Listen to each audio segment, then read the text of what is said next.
The applause started before she could process what she was seeing. It rose fast, loud, certain, like nothing about this moment could be questioned. Aelira Venn stood exactly where she had been placed, one step behind, just outside the circle of importance, watching as Alpha King Kalar Thorn lifted the crown. Not toward her. Never toward her. Toward her sister. Veilira stepped forward with practiced grace, head bowed just enough to appear humble, just enough to make the moment feel earned. And Kalar, he didn't hesitate. Not for a second. The crown touched Veilira's head, and the entire pack erupted. Aelira didn't move, didn't breathe, because if she did, something inside her might fracture in a way she wouldn't be able to contain. Her gaze didn't leave him. Not even as the cheers grew louder, not even as her sister turned, radiant, newly crowned, accepted without question. Kalar stood tall beside her, composed, unshaken, as if this had always been the plan, as if nothing else had ever existed, as if Aelira had never stood in those quiet spaces beside him, unseen, unspoken, but always there. Her fingers curled slowly, instinctively, pressing lightly against her abdomen. A reflex. A secret. A truth no one in that crowd could read. Not her sister. Not the pack. Not even him. Especially not him. Because if he had known, if he had seen her, he would have hesitated. Wouldn't he? The thought came too late. Too fragile. And it didn't stay long. Because the truth stood right in front of her, undeniable. He hadn't looked at her. Not once. Not before the crown. Not after. Not even now. And somehow, that was the part that settled deepest. Not the decision. Not the loss. But the absence of acknowledgement. Aelira exhaled slowly, steadying herself as the sound of celebration swallowed everything else. Because breaking here would give this moment more power than it deserved. And she refused to do that. So she stood, silent, unseen, until the ceremony ended. And somewhere between the last echo of applause and the quiet that followed, something inside her didn't shatter. It went still. And by dawn, she wouldn't be there anymore. Aelira didn't leave the ceremony right away. That would have drawn attention. And attention was something she had learned to avoid long ago. So she stayed, exactly where she was expected to be, just outside the center, just beyond importance. Watching as the pack gathered around their new Luna, Veilira smiled easily, accepting praise like it had always belonged to her. Kalar stood beside her, steady, composed, unquestioned in his choice. It looked right. That was the problem. Nothing about it seemed forced. Nothing about it looked like a mistake. And that was what made it final. Aelira lowered her gaze slightly, her expression neutral, controlled. Because she had seen this before. Not like this. Not so publicly. But in smaller moments. The way Kalar never corrected assumptions when others spoke of Veilira with familiarity. The way his attention shifted when she was near. The way silence filled the spaces where something should have been defined. Aelira had ignored it, chosen not to examine it too closely, because what existed between her and Kalar had never been spoken. It had lived in the quiet. Late nights where conversation wasn't necessary. Moments where his presence lingered just a little longer than required. The rare softness in his gaze when he thought no one noticed. Nothing concrete. Nothing undeniable. But enough. For her to believe it meant something. That had been her mistake. Believing in something that had never been claimed. Because now, standing beneath the echo of celebration that didn't include her, Aelira understood it clearly. Those moments hadn't been promises. They had been convenience. Temporary. Unnecessary to define. Her fingers pressed lightly against her abdomen again, grounding, steady. Because that was real. Not imagined. Not misinterpreted. And unlike everything else, it didn't depend on whether he chose to see it. Aelira lifted her gaze once more, her eyes settling briefly on Kalar. He didn't look back. He didn't notice her at all. And for the first time, she didn't wait for him to. The celebration lasted longer than it should have. Or maybe It only felt that way because Alira stayed until the end. She moved through it the way she always had. Quiet, unnoticed, acknowledging what was expected, offering just enough presence to avoid questions. No one stopped her. No one looked twice. Because nothing about her absence would have changed the moment. That truth settled easily now. Too easily. By the time the crowd began to thin, the air had shifted lighter, satisfied, complete. As if something important had just been secured. Alira turned toward the inner halls, her steps measured, unhurried. She almost made it back to her quarters without interruption. Almost. Alira. Her name stopped her. Soft. Familiar. She didn't need to turn to know who it was. Veilira. Of course. Alira faced her slowly. Her sister stood a few steps away, still dressed in ceremonial silver, the crown resting easily where it belonged now. She looked, right? That was the hardest part. Not forced. Not uncertain. Just accepted. You left early, Veilira said, her tone light, almost gentle. Alira didn't answer. There wasn't anything to explain. A brief silence stretched between them. Then, you should be happy for me. The words weren't sharp. They weren't mocking. But they weren't kind either. They were certain. Like something that didn't need to be questioned. Alira held her gaze. Studied her. Not with anger. Not even with hurt. Just clarity. Because for the first time, she wasn't comparing them. Wasn't measuring what Veilira had that she didn't. She already knew the answer. Everything that mattered. Not because Veilira had taken it, but because it had always been hers to receive. You always knew, Alira said quietly. Veilira didn't deny it. Didn't confirm it either. She just watched her. Calm. Composed. Victorious in a way that didn't need to be declared. And that was enough. Alira gave a small nod. Not in agreement. Not in acceptance. Just acknowledgement. Because there was nothing left to misunderstand. She turned without another word. And this time, Veilira didn't call her back. The room felt unfamiliar. Not because anything had changed, but because she had. Alira closed the door behind her, the quiet settling instantly, cutting her off from the lingering echoes of celebration. For a moment, she stood there. Still. Not moving. Not thinking. Just existing in the space she had once called hers. Her gaze moved slowly across the room. The bed. The table. The few personal things she had gathered over time. Nothing excessive. Nothing permanent. Just enough to make it feel like she belonged. No, it didn't. Alira stepped further inside, her movements unhurried, her expression unchanged. No tears. No visible grief. Because whatever she had felt earlier had already passed. Not healed. Not resolved. Just settled into something quieter. Something that didn't demand reaction. She sat at the edge of the bed, her hands resting loosely in her lap. And for the first time, she allowed herself to look back. Not at the ceremony. Not at Veilira. But at him. Kaler. At the moments she had once held on to. The late nights where he had lingered longer than necessary. The quiet conversations that carried more weight than words.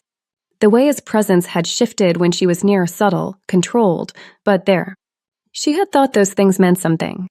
Had believed they were leading somewhere. That they mattered. No. She saw them clearly. They hadn't been promises. They had been unclaimed, undefined, easy to walk away from. And he had, without hesitation. Alira exhaled slowly, her fingers curling slightly against the fabric of her dress before relaxing again.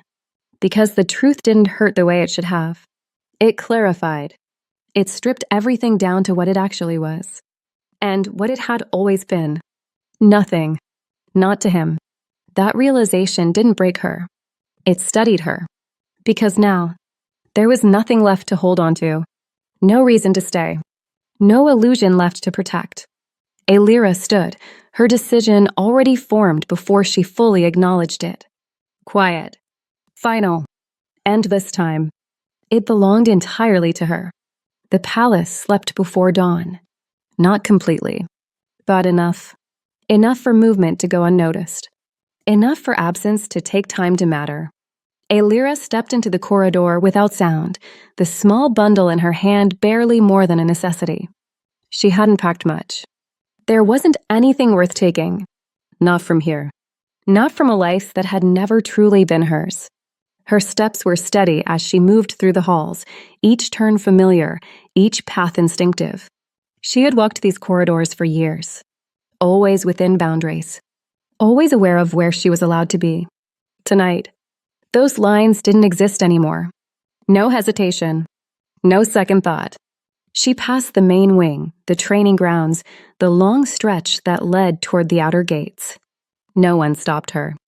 No one questioned her. Because no one expected her to leave. Not someone who had always stayed. That had been her role. Constant. Reliable. Forgettable. No. It worked in her favor. Aelira slowed only once. At the threshold. The gates stood open just enough for early patrol rotations, the guards distracted, their attention elsewhere. She could have looked back. Could have taken one last glance at the place she had spent years in. But she didn't. Because there was nothing behind her that still belonged to her. Her hand lifted, resting lightly against her abdomen. A quiet, instinctive motion. A reminder. A promise. Not to him. Never to him. To herself. That she wouldn't return. That she wouldn't stay where she wasn't chosen. That this, whatever came next, would be different. The air beyond the gates was colder. Sharper. Real. Aelira stepped through without pause. And just like that, the palace was behind her. No alarm. No call after her name. Nothing to mark that she was gone. She adjusted her cloak, pulling it closer as she moved forward into the dim light of morning. There was no plan. No certainty. Only distance. And for the first time, that was enough. Kaylor felt it before anyone said a word. Not absence. Not yet, just disruption. Something in the palace didn't align. The morning began as it always did, structured, controlled, predictable. But the rhythm was off. Subtle. Almost unnoticeable. Except, it wasn't. Kaylor stood in his chambers, waiting without realizing he was waiting. For what? He couldn't immediately name. The tray hadn't arrived. That was the first detail. Minor. Routine. Easily dismissed. And yet, it lingered. His gaze shifted briefly toward the door, his expression tightening just slightly. Aelira, he called, the name leaving him without thought. No answer. Silence. That wasn't unusual. She didn't always respond immediately. But she always came. Always. Kaylor turned slightly, his attention sharpening. Where is she? He asked, his voice calm, controlled. A nearby servant hesitated. Only for a second. But it was enough. I'm not certain, Your Majesty. That pause, that uncertainty, didn't belong here. Find her. The command was quiet, measured.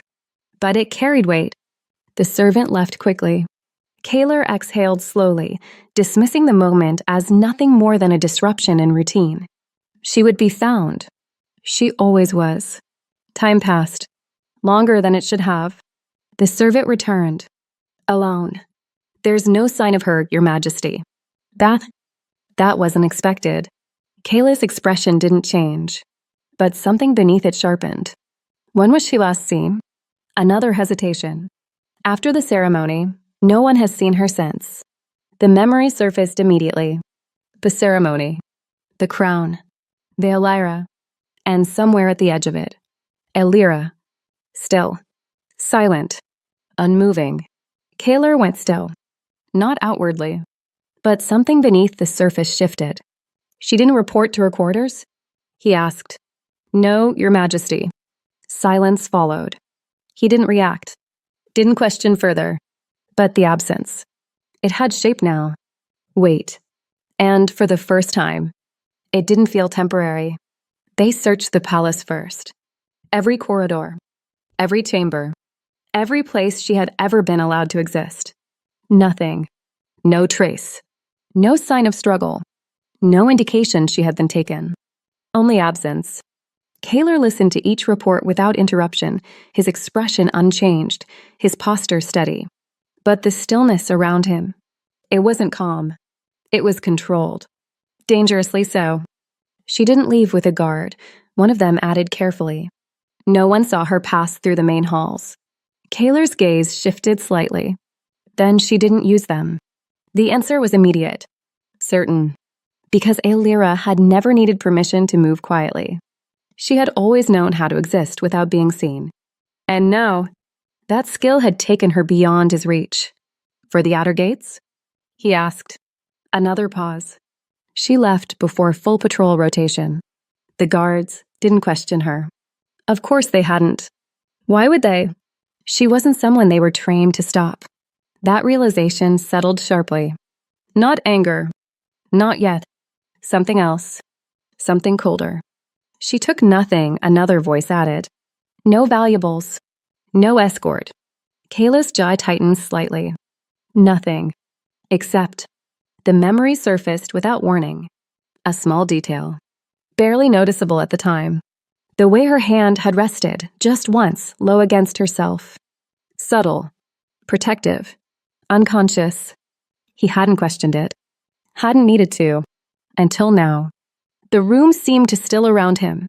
Not outwardly, but beneath the surface. Something locked into place. She wasn't unwell? He asked, his voice quieter now. No, Your Majesty. But that wasn't the right question. Not anymore. Kaler's gaze lowered briefly, his thoughts aligning with a clarity that came too late. Aelira had been different. Recently. Quieter. More withdrawn. Not weak.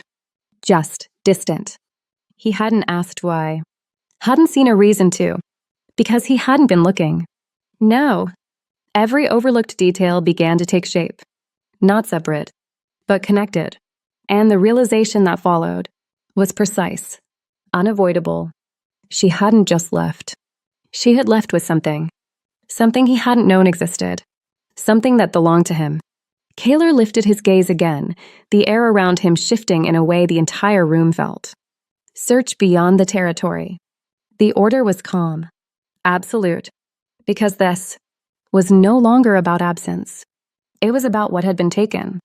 The order spread through the pack like a silent fracture. No alarms. No chaos. Just movement. Controlled. Efficient. Immediate. But Kaler didn't move with them. He stood alone in the war chamber, the maps untouched, the strategies irrelevant. For once, nothing about command mattered, because this wasn't a border dispute. This wasn't rebellion. This wasn't politics. This was something else. Something personal. And Kaler didn't like how quickly that truth had settled into place. She left without escort, one of his generals said carefully. No known destination. Kaler didn't respond immediately. His gaze remained fixed on nothing in particular. Because he was no longer listening to reports. He was listening to silence. And what it meant. Aelira had always been present in a way that didn't demand attention. Not loud. Not visible. But constant. No. That constant was gone. And the absence was not neutral. It was deliberate. Continue the search, he said finally.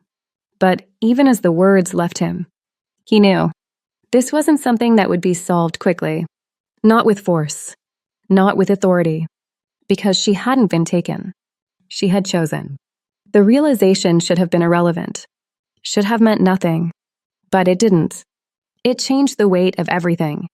Kaler turned slightly, his gaze lowering for a brief moment. And that was when it surfaced again. Not memory. Recognition. Her hand. Her stillness. The subtle distance that had grown without explanation. He had dismissed it. Because nothing in her behavior had ever demanded urgency. That had been the mistake. He hadn't been losing her. He had been failing to notice she was already leaving. Behind him, the room remained silent. Waiting. For orders. For direction. For control. But Kaler wasn't thinking like a king now. Not entirely. Because somewhere beyond the borders, A woman he had never truly named in full consequence had walked away from everything he controlled and taken something with her, something he hadn't yet fully understood. His jaw tightened slightly. Then he spoke again. Calm. Final. Find her, he said, before distance becomes permanence. And for the first time, it wasn't a command for loyalty. It was an admission of loss. The first sign of real panic was how quiet Kaler became. Not the controlled silence of authority. Not the measured restraint of command. Something thinner than that. Something unfamiliar. He stood alone in the chamber long after the others had left, the maps still untouched, the reports abandoned where they had been placed. Nothing in the room required him to stay. And yet, he did, because leaving meant acknowledging what he already knew. That Aelira wasn't simply missing. She was gone in a way that wasn't accidental. Deliberate absence carried a different weight. It didn't ask to be corrected. It refused to be undone. Kaler exhaled slowly, his gaze fixed on the empty space where she used to stand when she brought him information, updates, small necessities he never thought twice about. Small things. Always small. Until they weren't there. Then they became everything. His jaw tightened slightly. Because memory was no longer neutral. It was evidence. The way she moved through the palace without interruption. The way she never demanded recognition. The way she had been, present without being seen. And more recently, the way she had grown quieter. Not distant in a way that demanded attention, but distant in a way that didn't require permission. Kaler's hand curled slightly at his side. Something was forming now. Not emotion in the way others would name it. Not regret in the simple sense. Something heavier. Structured. Inevitable. She took nothing the report had said. Except that wasn't true. He knew that now. She had taken something. Something no one had confirmed until it was already gone. And Kaler, for the first time, didn't question the conclusion forming in his mind. Because it explained too much. Too cleanly. Too late. He moved toward the window, looking out over the territory he had always controlled without resistance. Everything in place. Everything obeying. Except her. The realization didn't arrive loudly. It settled. Like a truth that had been waiting to be named. She hadn't just left. She had removed herself from his world entirely. And taken something forward with her. Something that would not return. Kaler's reflection stared back at him in the glass, unchanged, composed, still. But beneath it, something else had shifted. Because control meant nothing if what you failed to see had already walked away. And for the first time in his role, Kaler understood what it meant to be too late.